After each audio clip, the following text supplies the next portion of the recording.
لو العميل كان ماشي في طريق غلط بس الطريق شكله حلو، ازاي بتشرح له ان جمال الطريق مش هو اللي هيوصله؟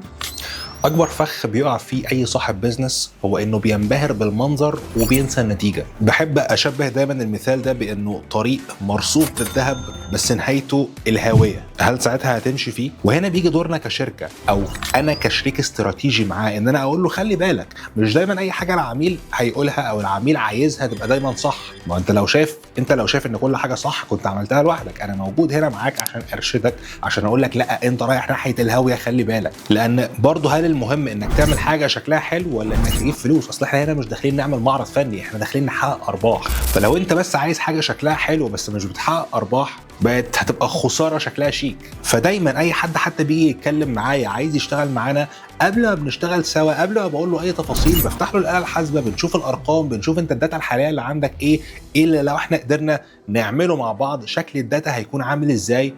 بيكون الحاجه شكلها حلو بس مبنيه على داتا وارقام عشان توصلك للنتيجه اللي انت عايز توصل لها. والهدف دايما عندنا بيكون مش عدد اللايكات لكن العائد على الاستثمار، لان هو ده اللي هيوصل العميل لهدفه حتى لو كان الطريق صعب او مش ترند.